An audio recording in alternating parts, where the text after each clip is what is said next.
spook easily stung. Have you ever explored the depths of fear? Have you ever wondered what depravity dwells within the imagination of a storyteller that prompts them to exhume horrors untold and expose those horrors to unsuspecting audiences? Some are repulsed, and some are shaken. However, there are those who are invigorated. So to those demented souls, we invite you to journey inward into the dark bowels of human imagination. Press play, and you will discover what's in the podcast. My mother told me never to do this. When Jim Halsey let the Hitcher into his car, he opened the doors of hell.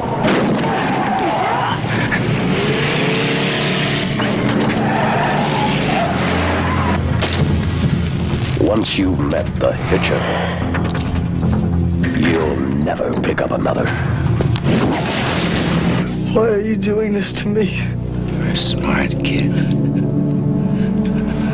figure it out.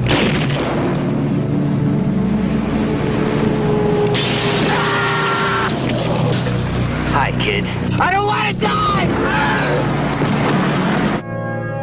The terror starts the moment you stop for the Hitcher.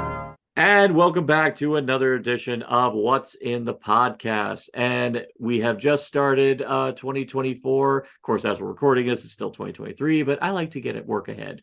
And with this, we are starting with our very first movie spotlight of the year. A movie that I have definitely loved for a very, very long time, ever since I first heard about it on Bravo's 100 Scariest Movie Moments list, and immediately was intrigued by it.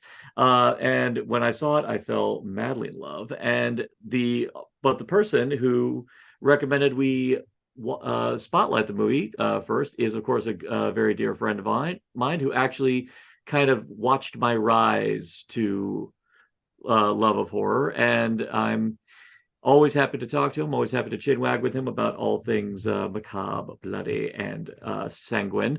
And he recommended that we talk about this movie today. So you have the honor of drawing first blood of the first movie spotlight of the year.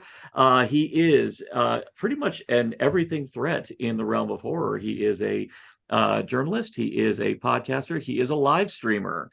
In all things. Baby.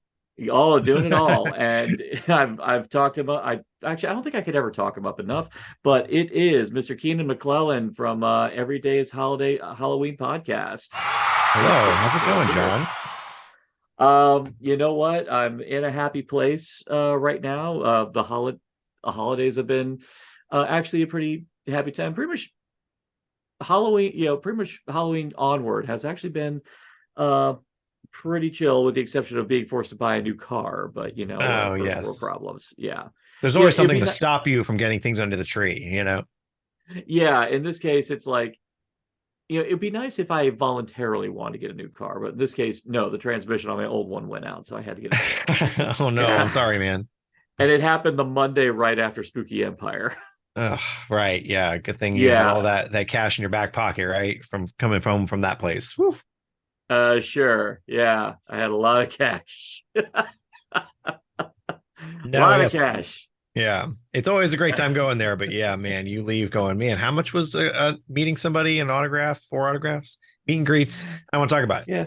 Honestly, I was impressed by the price tag on some of them. I think the only one that I really kind of paid like out the ass for was Cassandra Peterson, but you know what? Money well spent. Yeah, there's legacy characters sometimes whenever you meet. I did the same thing with Stan Lee. Not somebody I not really wanting to pay for autographs too much, but whenever Stan Lee was there, or the photography thing, to pay for the photography thing, I had to do it because you're meeting a legend. Cassandra Peterson's a legend. Exactly, and she was an absolute treat. She was a lovely person. Actually, the thing that I was happy to tell her was, you were there when we did at the Enzion screening of Mistress of the Dark. Mm-hmm. I told her that it was a sold out screening, and she was so happy to hear that. Yeah, well, I bet. Yeah. Well, it's legacy nice lives on.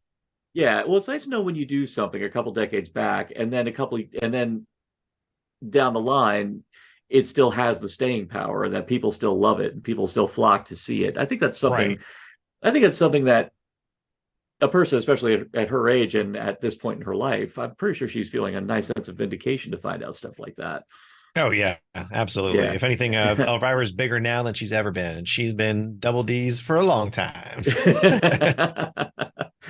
All right. So, now typically, since this is your first time on What's in the Podcast, and frankly, this is kind of wonderful because, as I said at the beginning of this, you kind of were there to kind of play witness to my embracing of the horror genre. I mean, in the beginning when we first met, I was like casual, but then as time went on, I became a full blown, Well, I knew you I as had to love everything. I knew you as what us Japanese animation fans call a weeb these days. So we were in that the realm of anime and adult animation. Well, actually, no, I wasn't. Lynn was, and I was just the hangers on. But no, I was along for the ride. Well, yeah, because I was I was casual in horror, but I was really casual on anime.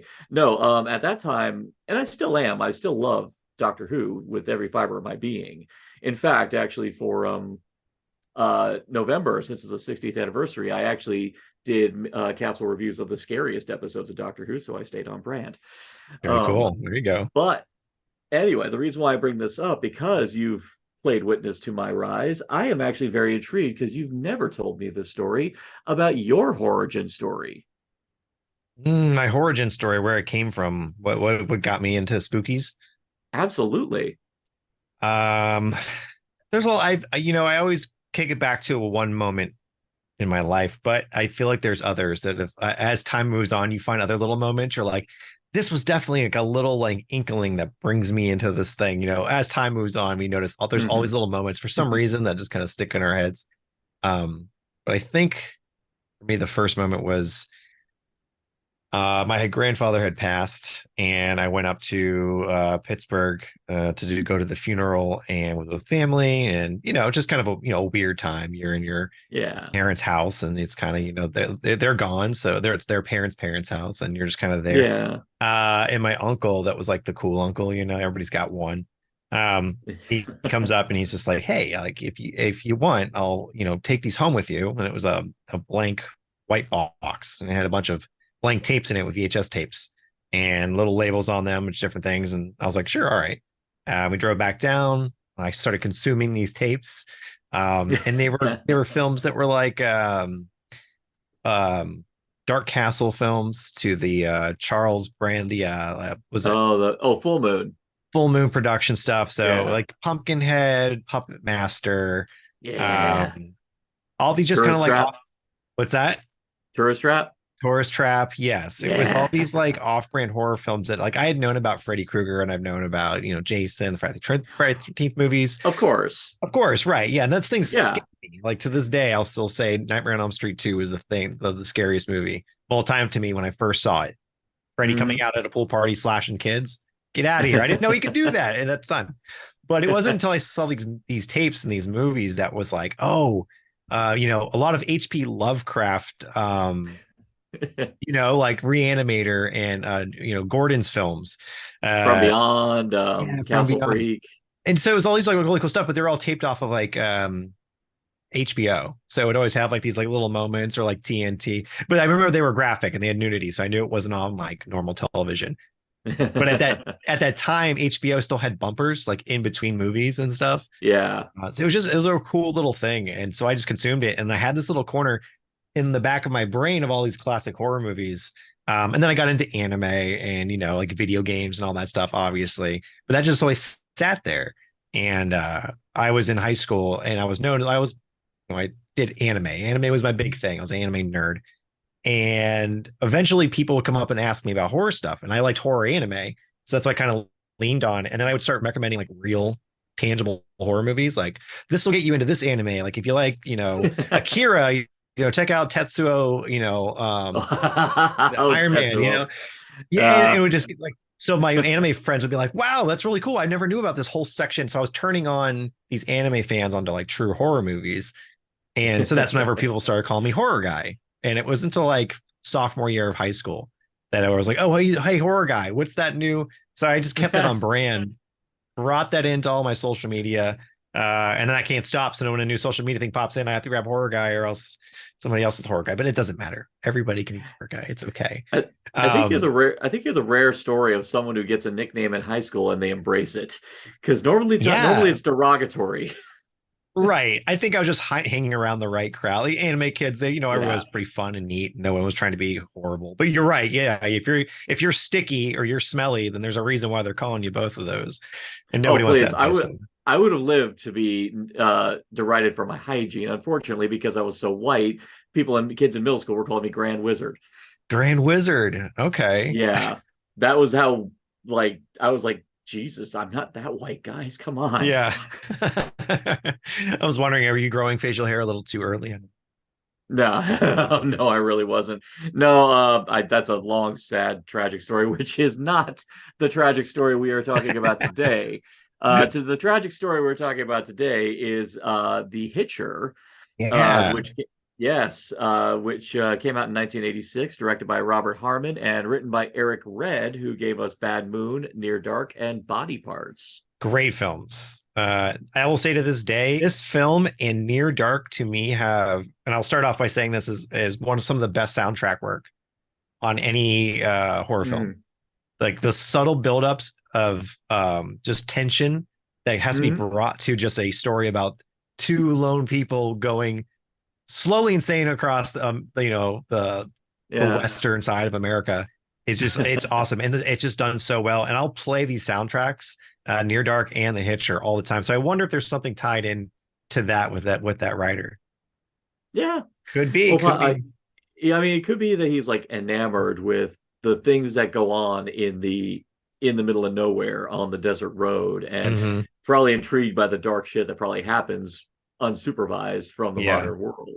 I think for sure. And Near Dark, and both those movies, I think, definitely perfectly encapsulate that idea. But we are getting a little ahead of ourselves. Sure. For shits and giggles, go ahead and give me a brief synopsis of The Hitcher. A brief synopsis of The Hitcher. A young man is taking a rental vehicle across state lines and is going about his daily duties until one fateful day, a lone stranger in a storm is hanging on the side of the road. And what does good guy Jimmy John do but pick him up?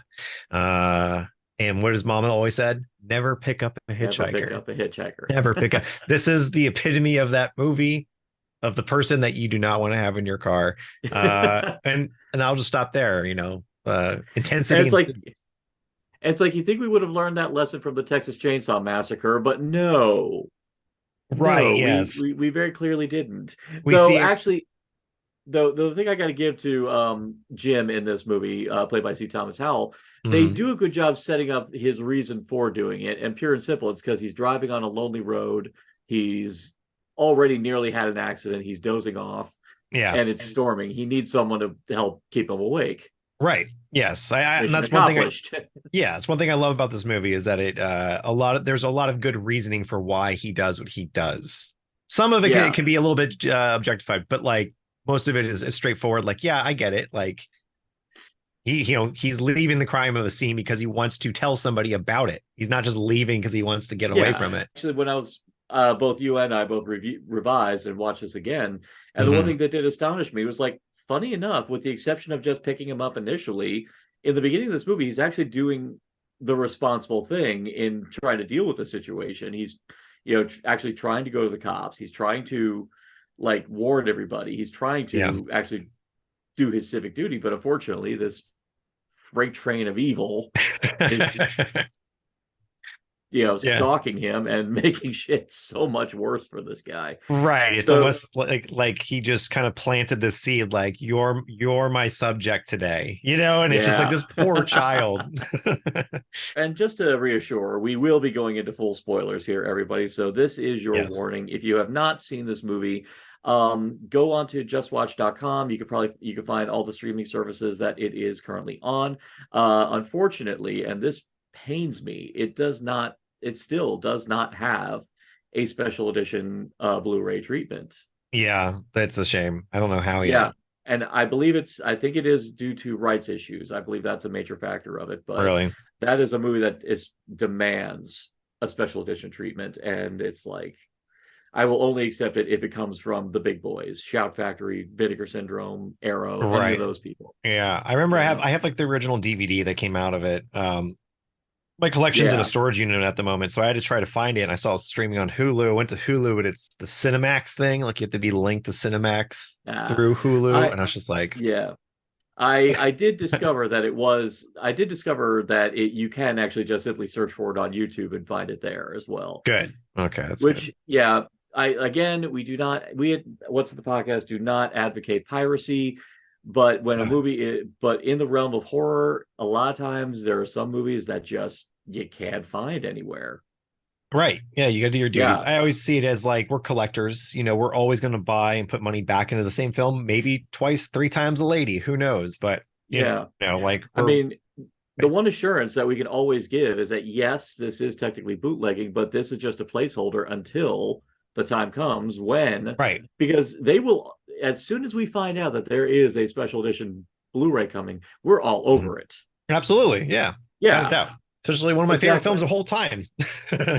Yeah. Precisely. Yeah. And that's, man, that must be the piss for it, because you've told me this is one of your favorites. So tell me about your where the love affair with this film started. So I was working at Bloody Disgusting at the time.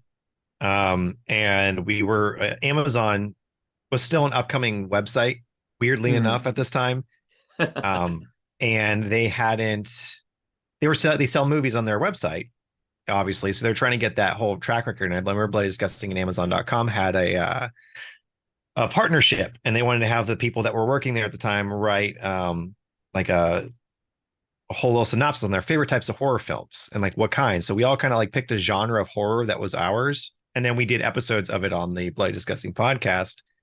And I was just trying to think up stuff, it was like monster movies, kaiju films, slashers, things like that. And I was like, I've seen all that. And then I was just kind of like, I don't know how it came about, or if one of my co-hosts mentioned it offhand or something, but they said roadside horror, travel horror.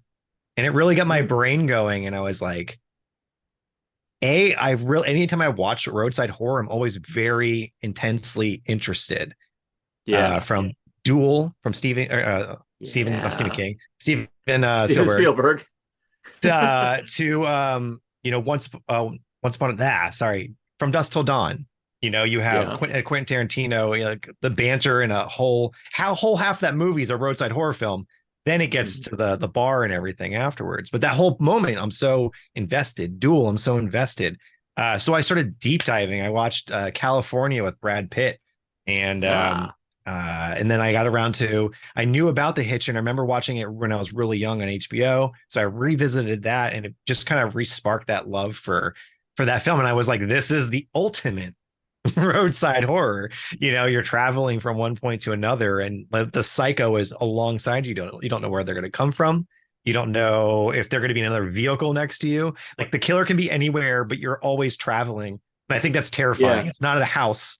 It's like the whole side of a state or something. So it just freaked me out. And so, I wrote up this whole thing on roadside horror, and Hitcher was like the creme de la creme at the top for me of it all. Yeah. And to be honest, I agree with you on that fact. I mean, a lot of times when I think about the scenario of the crazy shit that happens on the road, my brain just keeps going back to the Hitcher, because it's the classic example of, it's a simple story. It's just pure simplicity. And yet, credit to screenwriter Eric Red, he really just filled it with a level of nuance that just kind of really hit home why this is such a horrible state of affairs that the character Jim lands in. Though I would be remiss if we did not draw attention to the frankly astounding performances by the two leads, C. Thomas Howell, and of course the legend, the man, the myth, Roy Batty himself, Rutger Hauer. Yeah. Oh, absolutely. Rutger Hauer. Yeah. I think this is, I don't really find a human like actor terrifying, because I know that they're a really good person in real life. But between Rutger Hauer and the villain in The Devil's Rejects, forget his name. Otis. No, no, no, no, no. I'm sorry. To me, the villain is the police officer. Oh, you're talking about William Forsythe. William Forsythe, yes. Flat top. He's flat. He will always be flat top to Yes, me. he's flat top from Tracy, baby. The two of those actors to me are truly terrifying in real life and also in their roles. And it's funny because when I did meet William Forsythe, he was actually really funny, really, really sweet kind of individual. So I love that. I met him too, and he was sweet. But at first, he was very terrifying and mean to me.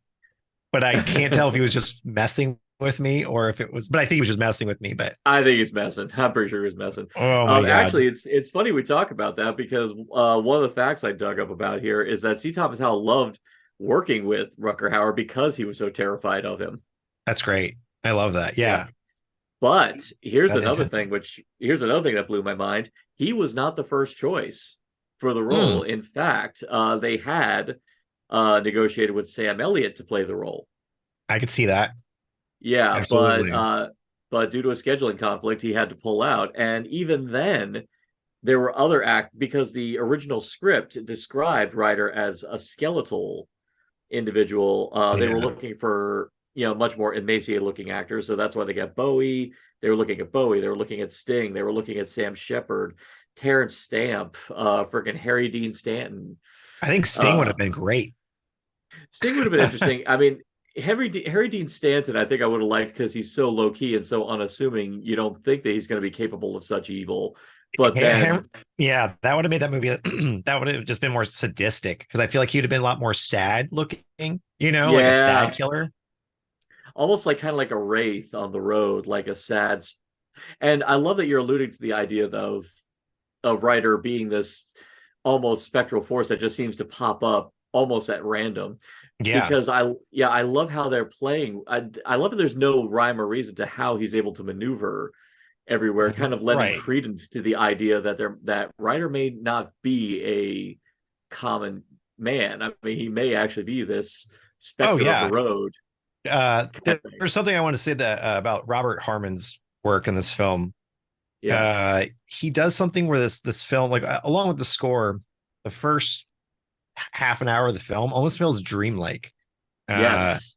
It's that scene where they're at the Rutger Hauer's already broken into the car and they're he's holding him hostage, and he gets to that point where they're going to the road stop, but each traffic cone has like a light inside of it. So it almost gives it like that dark night, this kind of eerie glow. And with that soundtrack, it's gorgeous. And then you have that moment where it's kind of terrifying because he has a switchblade to his crotch, and he tells these beauties to move along, which I love. And then his eye actually even had it to his eye later on. Right, yeah, and he has that moment. So whenever he finally kicks him out of the car, he's like touching his face, and he's like, "I'm fine." Yes, and I kicked him out. Oh my God, And you know what? You'd think it'd be fine, and then nope, he turns up with and even worse, a freaking family. Right now, he's just like, I have to let this family know. And it's the worst part is like the cutbacks to him in the backseat with the little girl. Oh my God! And okay, I'm gonna say this now. Horrible parents. Very horrible parents who would ever stop to pick up someone who looks like freaking Rutger Hauer. Sitting back to next to our daughter. There's one point that Rutger Hauer is holding her head and kissing her. Yeah. It's like, dude. Like, I was like, I didn't notice it till the last watch. I was like, oh my God, these parents are awful. Yeah, these are terrible people. Yeah. He's just smiling. They're like, what? We can't hear you. I don't know. And meanwhile, he's just like, oh, sweet child. She's so precious. Yeah, shoot him with the plastic gun. Yes. Exactly. But yeah, so then, of course, the scene happens, right? Where he pulls up and he sees the car off to the side, walks up to it, gets the blood on his shoe, which kind of that then pushes forward that whole plot line. Yeah. Leads to a nice little domino effect of chaos for poor Jim. Right. But he's in that gas station and the score kind of kicks in again and it's all this white dust. And it's like, the gas station's completely like deserted and stuff. And again, it just feels almost dreamlike. And when he walks outside, the dust is still kicking up. It's all white and swirling. And you see the truck and you see Rutger Hauer and he's just getting in to being picked up by another person and driving away.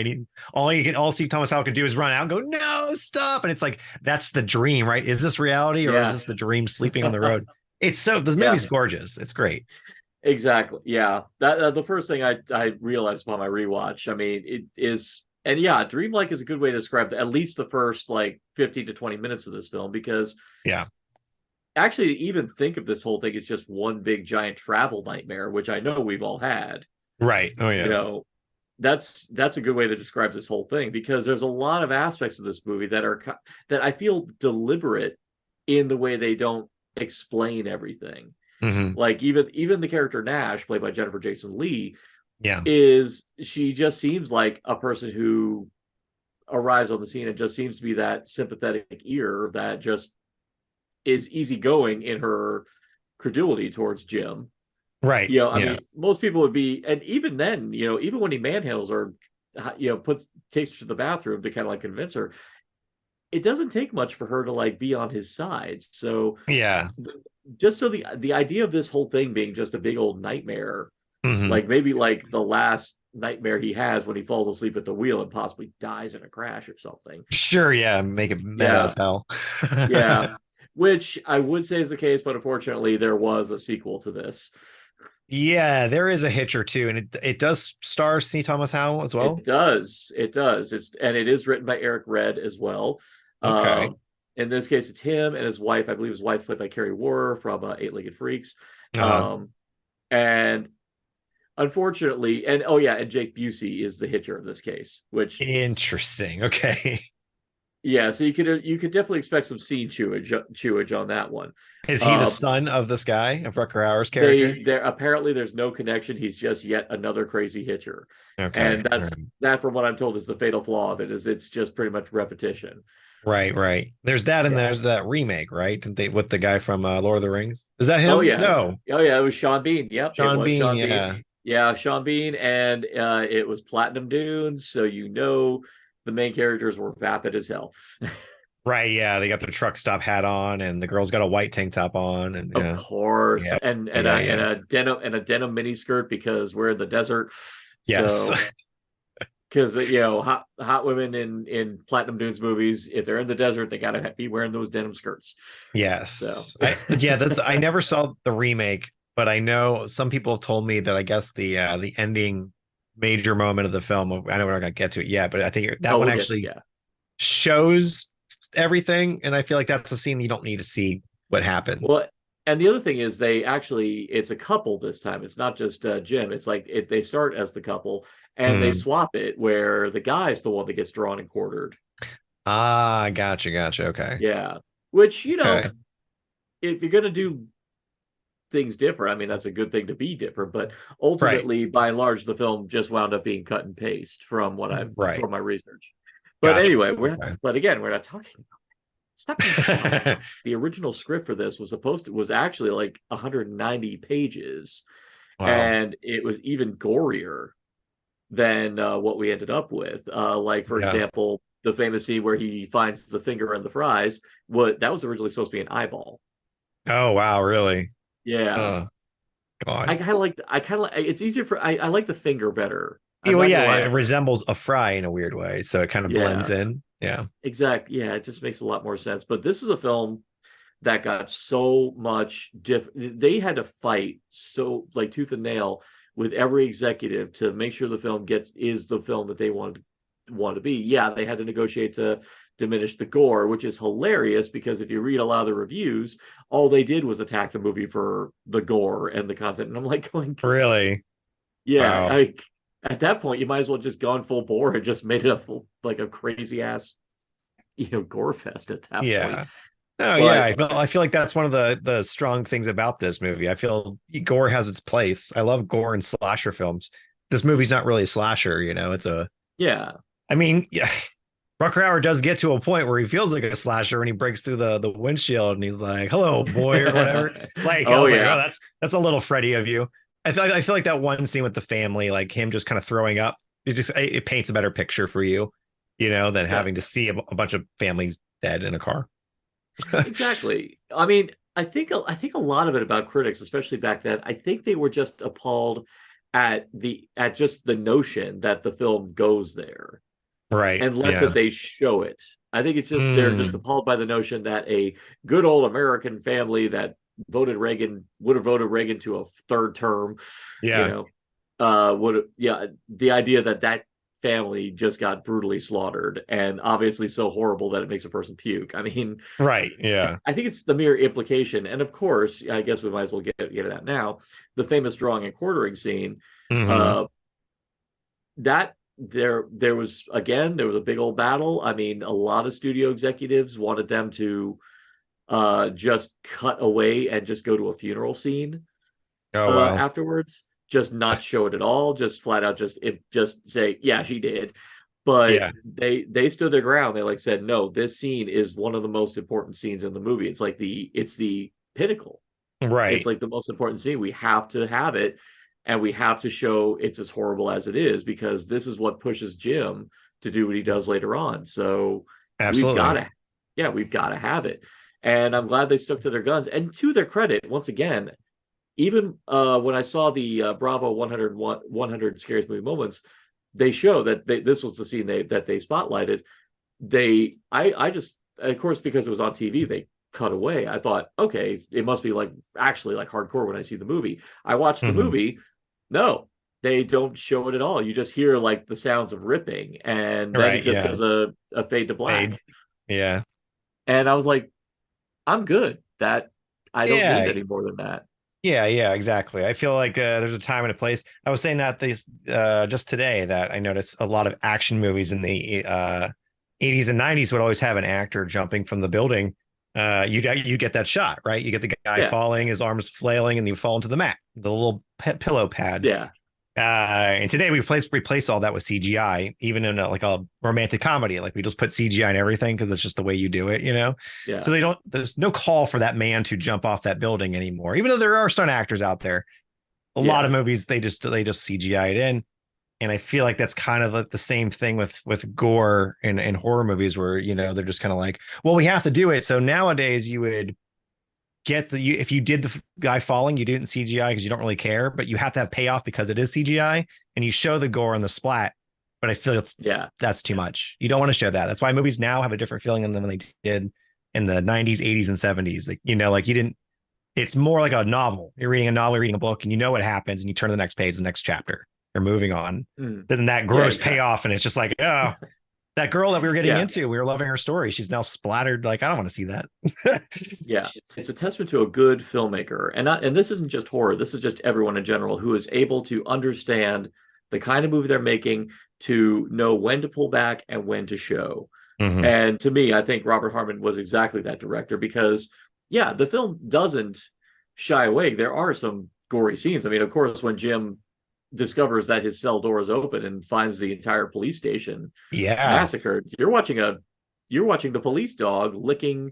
I was gonna say, he's getting a snack on the cop in the closet. Like, oh Jesus. Yeah.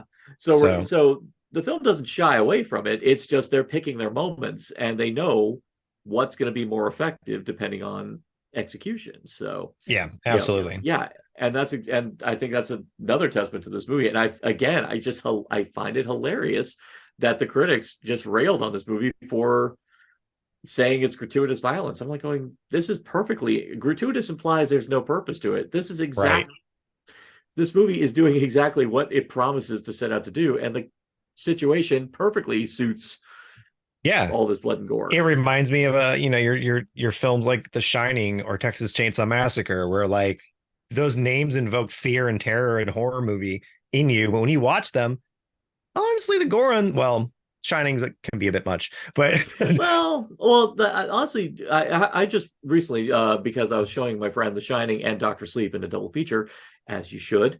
Upon rewatching The Shining, they're really, as far as gore levels, I think the bloodiest thing in there is just the very brief shot of the Grady twins bloodied and stuff like that laid on the floor. Even watching Dick Halloran get the axe in his chest.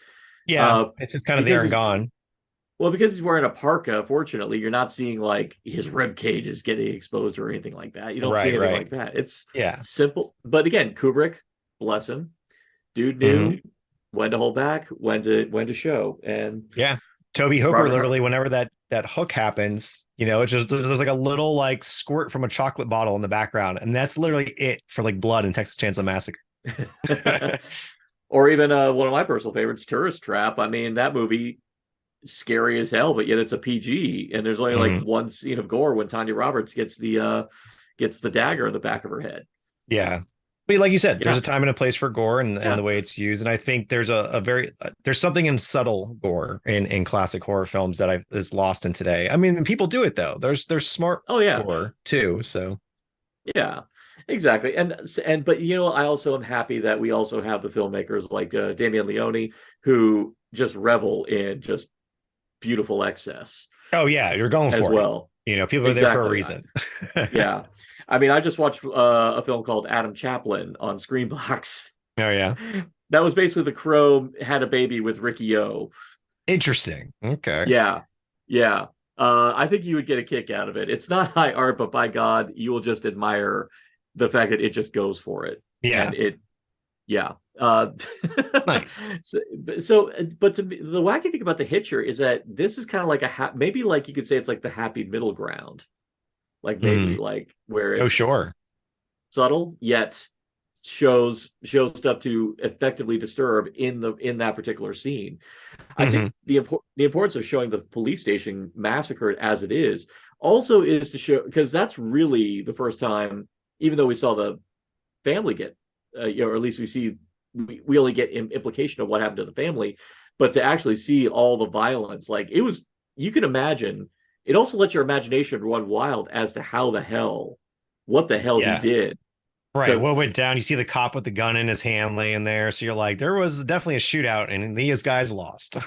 Yeah. And I mean, was it like the first Terminator movie when he just came in and just started like unloading on all of them? And even more, a Right. bigger question is what the hell did Jim take to sleep through all that?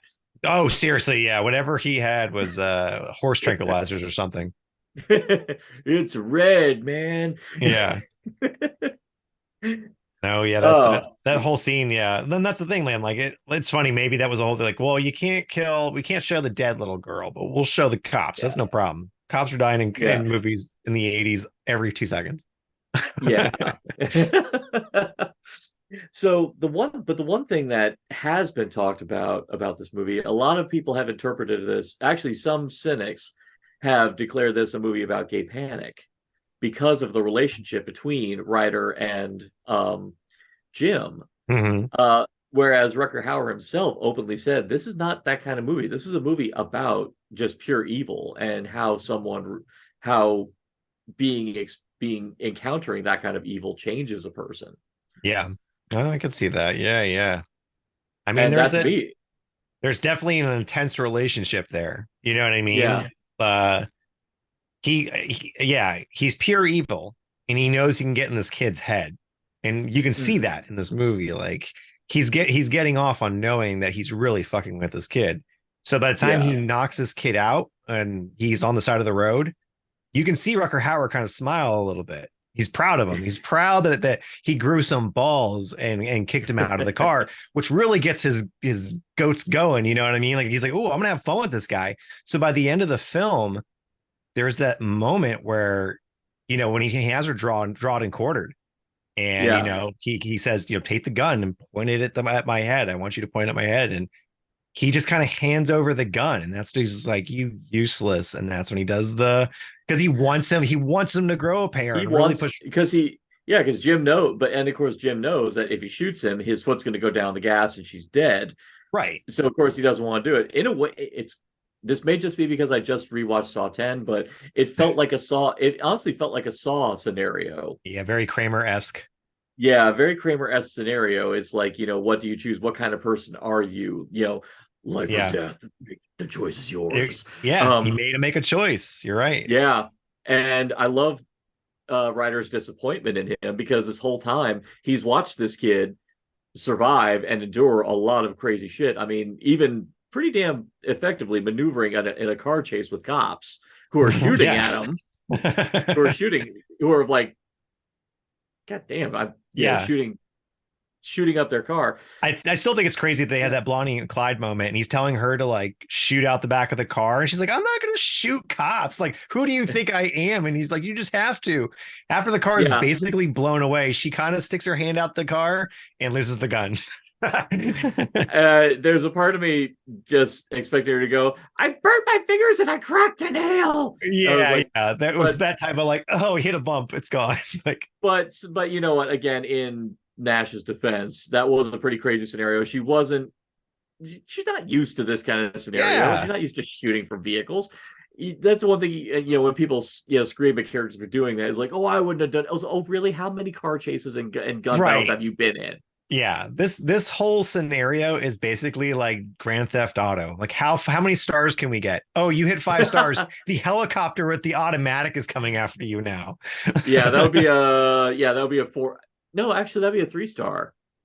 I think helicopter comes out. I think it's a 3-star that gets the helicopter out at you. 5 stars tanks, right? That's when the tanks come out. 5-star. Yeah, 5. Actually, no, 5-star is when the feds come out. Oh, geez. When the feds come out at you, but then 6 stars is the freaking army. Oh my god! But that's what I'm saying. Yeah, it's in this movie. Rucker Hauer, like I love that the helicopter shows up and he's off to the side with a handgun just shooting at the helicopter, and I'm like, shoots it down in 3 shots. Yeah, the chaos of this man who's like, yeah, and I'm gonna bring it down on other cop cars. I was like, this movie's glorious. The idea that he was able to take down that helicopter so easily, yes, would lend credence. I'm kind of loving this idea that Rucker Hauer's character is otherworldly, and that maybe he might be like some chaotic demon just out in the back roads, just wanting to stir up shit. Yeah, the special effects where the helicopter comes down, there's 3 cars. So you have the car in the background, their car, the 2 cop cars, and the helicopter coming down, and it's all this nice real special effect at that time going off that you'll never get today. Practical lever. You know what I mean? Like, it's almost like they're like, we're gonna blow shit up in the desert if anybody's down to do this film. Come on, you're in the desert. If there's any perfect place that you could have like a big epic car wreck, this is the place. Oh, and absolutely. I'll even say even before that, when Jim does the brake maneuver and the cops shoot each other out, the double police car wreck in that sequence was awe-striking. Oh yeah, absolutely. I mean, I'm sure Jim is going to feel bad about the fact that I'm sure those cops are well and truly dead. And credit, you gotta love the leniency. I think the one unbelievable thing is that a Texas captain played by Jeffrey DeMunn is so lenient on Jim. Oh yeah, even though he basically, in that scenario alone, he is responsible for the death of some cops. I've never seen a Texas lawman that lenient on a cop killer. Right. Yeah. Well, I mean, you also have to think at that time they're probably just trying to get their killer. You know what I mean? So they'll say anything to kind of get them. But yeah, you're right. Once they have them in their custody, you're kind of boned. But there's that moment where he's driving by, his door's not even on the cop car, and he's coming by. He feels bad that all these cops are dead in these cars. He doesn't want this, Oh yeah. Oh no, that's definitely. Well, that's part of Jim's path. That's the thing. That's why I think it gives credence to what Rucker Hauer said. The idea that this is about someone who has just, faced true darkness and is being taunted by it and is hounding him. And in order for him to survive it, he is gradually dipping his toes into that darkness. Yeah. So, and then finally, by the tail end of the movie, he's just flat out doing it himself. Hunting down Ryder himself to get to finally just end him. Right. Yeah. And the final kill shot is cold. Normally the killer is like has a weapon and they're like doing the thing like for the final scare. Yeah. Ryder's just standing there at this. Well, he just gets up and he's not even like advancing towards him, but Jim just turns around and just in a cold-blooded fashion just shoots him. Yeah, you found the breaking point to this kid. You know what I mean? Yeah. And I think that's the whole point of the film is that, like he wants him to have that breaking point and he's disappointed by him. And so he rips his pseudo girlfriend in half. And, then you get to this point and it's like, no, once you killed her, like you killed an innocent. I mean, you've been killing innocents, but like you don't deserve to live. You're scum. Yeah. Killing Nash. I mean, that one in particular was very personal because for all intents and purposes, Jim got her involved. She wouldn't be here were it not for him. Absolutely. He's got blood on his And hands. exactly. So he's gonna be that. All the more reason why I'm like not crazy about the notion that there's a sequel and you have Jim once again picking up another hitchhiker. It's like, did you not learn your lesson? Right. Like he feels like he has to do this to get over what happened, but like, no, you don't. Stop. No, you really don't. Personally, frankly, I'm not averse to the idea of a sequel, but personally, I would have just made Jim himself, because at the end of the movie, after he kills Rucker Hauer, he just leans up against the cop car, lights a cigarette, and just Gorgeous ending. Yeah. Yeah, and it just ends. But a sequel, frankly, it would have been interesting to see Jim as the Hitcher. Mm-hmm. Yeah, I mean, you can have him spiral out, and he ends up being the thing that he fought for that ruined his life. Yeah. See him like kind of wrestling for his soul. Actually, it would be kind of interesting. See him wrestling for his soul, and see him like dip his toe in that darkness. He's living on the fringes, but maybe the whole thing would be basically about his shot at redemption. Like maybe finding someone who sees good in him. Well, see someone that sees good in him, but in turn, there's another evil around that he has the opportunity to stop it, but maybe do it right. Right. But there's a whole other avenue that could have gone down, but it's like, oh yeah, I mean, you could make sequels. Like, think about it, there could be a lineage of hitchers that have passed on their horrible hitching to others and lifestyles. You useless waste.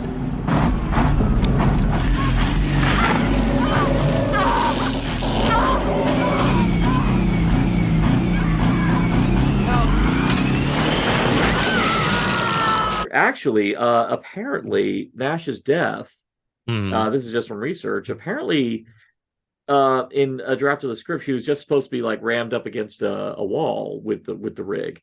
Apparently the drawing and quartering was Hauer's idea. Oh wow, that's terrifying. Well, I mean, this is entirely apparent. This is IMDb facts, so may have to take that with a grain of salt, because I'm hearing opposite ends. I'm also hearing that it was Eric Red's idea. Oh, okay. Interesting.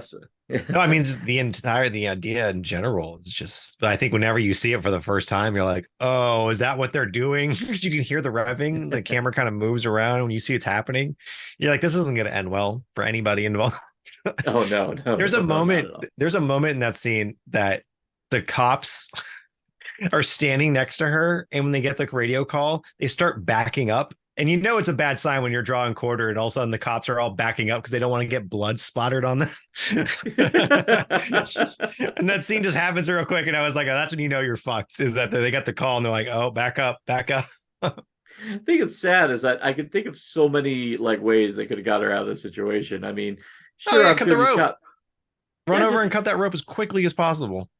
Well, I will say to Ryder's credit, that looked like mighty thick rope. So get your guy, get like your best shot, and just have someone not shoot the rope with their hands, shoot the ones by her feet. Right. I think you could probably find someone who might be able. But then again, I don't know. There's a part of me also thinking, I guess the whole thing really was a catch-22. I guess anything they did could have caused Ryder to just let his foot off. Like, yeah, absolutely. It's terrifying to think of, but whoever came up with the idea was a great job. That scene sticks with you, really does. And honestly, it was just knowing that scene existed was enough to make me want to watch the movie. Oh yeah, and yeah, it is intense, man. All that weight being pulled one way it freaks me out. And I didn't notice it till now that it was a truck bed that's just on its stilts. And then so she's tied up to that, and then it's up to the the actual engine of the vehicle. I couldn't imagine, man. But no, it's a good. Like I said, it's wonderful. They do the cutaway. I think it's the best way they could have done that whole thing. And yeah, the ending of that movie, it's no fucks given. And I think at the end, he gets what he wants. The Hitcher gets what he wants. He finally bucks up, shoots him right in the chest, and But now C. Thomas Howell has to live with all the murder, and that's why he has a cigarette, and he just kind of, it's a beautiful ending. Yeah, all this death and destruction, and all because he got tired, didn't pack enough coffee, and right. Left his door And ajar, yeah, apparently. well, left his door ajar, but also just the one time he lapsed in judgment and it Yeah. cost lives. I suppose that in one way that's a good moral for the movie. It's like, Yeah. yeah, sometimes you gotta abide by your actual instincts or by good. Do not ignore good advice. Your mom said don't do this. Right, right. Yeah. Don't do it. You even said, like, the first line he has. My mother told me never to do this. But yeah, he seems like he's young. He's getting out of the house for the first time. He has a job Yeah. now. Like he feels like that kind of kid, that kind of actor. Yeah. Well, and I'm like, oh, and of course I want to be like horrible. And it's like going, yeah, she probably might know. How do you think he got conceived? Hey. Yeah. Yeah. Oh wow, that was dark. I'm not. Yeah. That just wow, wow. Am I just really that hell bent for Friday? Because I'm like You're feeling it. feeling Yeah, the no. rage. Yeah. Did you- It. Unfortunately, the movie tanked. Yeah, that's what I kind of figured. It did not well, and this is the critical drubbing did not do it any favors. It did not get I know distribution was a factor. Canon, I know, distributed it Yeah, says a lot. internationally. Yeah, that tells you everything. Apparently the movie only did enough business to break even, but yeah, Mhm. the critical drubbing just like crippled this movie. Yeah. And yeah, it really wasn't until it got, as a lot of great films did, when it came out on video, was when it finally got its audience. Mhm. Yeah, I Yeah, remember seeing it on HBO because it was one of those movies that just kind of played all the time. So yeah, exactly. canon movies played on there a lot. Oh yeah, God bless you, Canon, you beautiful Yeah, bonkers boogaloo bastard. Another key wonderful bit of trivia I discovered about this is actually The Hitcher is actually one of Nolan's favorite movies. really, Yeah. it's cool to hear. And well, one could possibly surmise that might have been what led to him getting cast in Batman Begins. Oh yeah, I didn't even think about that. Yeah. Yeah, I didn't even. Well, yeah, that's maybe Nolan was just a big fan and was like, "Hey man, you How want to could be you in not be Batman? How would you how could not?" you not be a fan of freaking Rucker Hauer? I mean, that was a man, Right. and it's funny, even though he has a sterling legacy of films, roles that we'll remember him forever for, Hmm. and it just kind of makes you sad. There is that feeling that he never ever really got a chance to shine. Yeah, Yeah, I I would say mean, Blade Runner was probably his magnum opus. but even then, Blade Runner did not do well initially, and it did not get the audience that it inevitably would have. I think Yeah. that's kind of been Rucker Hauer's legacy, is that he's made a shit ton of great movies and he's great in them, Hmm. but because just one reason or another, the movies don't get the audience initially, and then people revisit it going, "Oh my God, this guy was freaking awesome." I Right. mean, let's not forget he was also the focal villain vampire of Buffy the Vampire Slayer. That's right. Yeah, yeah. He He was was Locos. yeah. Locos. And he did great in that Yeah, role too. yeah, he was. He was. Yeah, Especially and for that. like a movie that didn't do great in theaters, but then had a much bigger legacy in the future. Yeah, of course, and that's kind of my point. Is like this guy just basically never really got a chance to have that. He didn't get a chance to have pretty much what Mickey Rourke had with The Rustler. I always kind of feel like Rucker Hauer Yeah. could have had that one That comeback movie, film. that comeback film that in the latter part of his life, like, really kind of showed the world this guy was a titan. Yeah. I And will say yeah. there is, I don't know if you ever seen it, but Hobo with a Shotgun. Oh, absolutely. Oh no, people like us are, of course, are always going to appreciate Rucker Hauer, and that's why we flocked to Hobo with a Shotgun. Yeah. And I think that's where it comes into. I mean, you have Jason Eisner who did Hobo with a Shotgun. He knows the legacy of the Hitcher, so in Yeah. Blade Runner. So he's gonna put this guy in his, front and center. Obviously, that's a exploitation flick. But there was also a video game called The Observer. I don't know if you ever heard of that one. No, I But never it's heard of that one. but it's a sci-fi Blade Runner-esque type film where it's a detective going around the cyborg Mhm. city, basically, like trying to get clues to a crime. But it's Rucker Hauer, and he does such a good job in this game, The Observer. He does all the voice acting, all the mocap, and they've been maybe every 5 to 10 years redoing it and making the graphics look bigger and better. So it looks like Rucker Hauer, like really good. So if you're looking for like more good story based stuff with him included, it's out there. But yeah, he never got that big Academy Award winning, wrestler comeback. Yeah, this kind of makes me sad. They had the thought that maybe Nolan could have given it to him one day, Sure, somehow, yeah, some way. he would have fit well in But the Batman movies. well, he did. Well, I mean, like, Oh, if we continued on his character. I guess so. Yeah, possibly. But or even then, just some other movie down the line. I don't know. Yeah, I don't know. I suppose you could say this whole thing is dedicated to Rucker Hauer himself, just the man, that just the talent, the friggin' and I love the fact that he did this movie, even though at the time he was, of course, pigeonholed as a villain actor. But yeah, he read The Hitcher, and he was just transfixed by it. And he's yeah. like going, I don't want any other actor to get this part. This is Mm-hmm. a part that I need to play. And you can see the relish on his face as he Yeah. did it. And that's great, especially considering, again, they wanted Sam Elliott for the part. But Right. obviously, And I feel like Sam Elliott, just even if you try to make him evil and sadistic, he still has this like loving grandfather-esque feel to him. Even when he was like in his prime in like the 80s and stuff, like you still felt like with the big mustache, like, you're not that bad. Yeah, that bad. I will say flat out, I saw the movie Frogs and watched him in that, and he didn't have his mustache, and that just looked weird. Oh yeah, it's odd. I mean, it's like the newscaster or not the newscaster on The Simpsons, but the one guy with the mustache when it's gone, he's just like, I had my finger. Yeah. Poor Flanders. Or what was it? Tom Selleck when he did In and Out, and he shaved his mustache. Like, oh no, Tom Selleck should always have a mustache. It's like, no, that's like Samson's Quaff of Power. You don't shave that shit. No, not at all. Oh my god, we could talk fancy mustaches all day, but you know what? I say to wrap this sucker up, let's go ahead. First off, this one does actually have a wealth of kills. So even though I'm sure your answer is going to be obvious, what would you say was your top kill in this one? Top kill in the Hitcher. Other than the obvious, yeah, let's add that parameter. Other than the obvious, okay, I'll say it. My favorite kill. There's two of them because it kind of happens at the same time. Is the cops? The cops driving him, like he kind of holds up, see Thomas Howell, and he puts him, and he's in the back seat.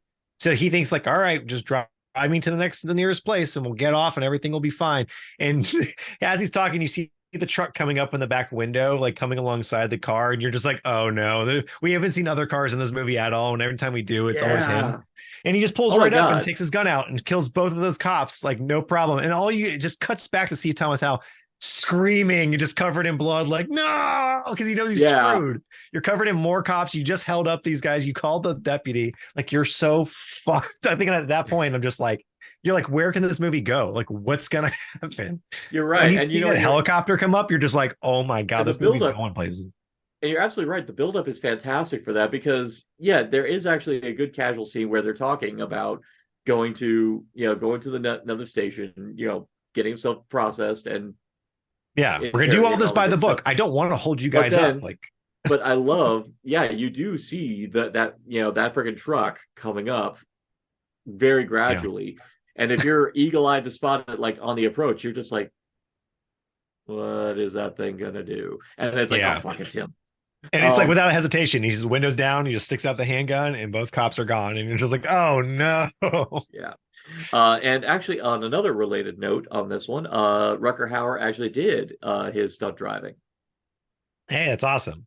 It looks it. There's only, I think there's like one moment I remember seeing like it looked like somebody in a wig because it was such a big, huge jump or whatever. But yeah, it's all him, baby. That's great. Absolutely. For myself, apart from the obvious, I think my top would be the helicopter itself, just because I laugh at the fact that 3 shots enough to take down this helicopter, but it's a spectacular helicopter explosion, and it punctuates just how freaking badass Ryder is. Just the fact that he can, and I love the maniacal glee he has on his face while he does it. To him, it's like a freaking he's loving game. it. Absolutely, you're right. Yeah, you're just like, oh man, he's really in this right now.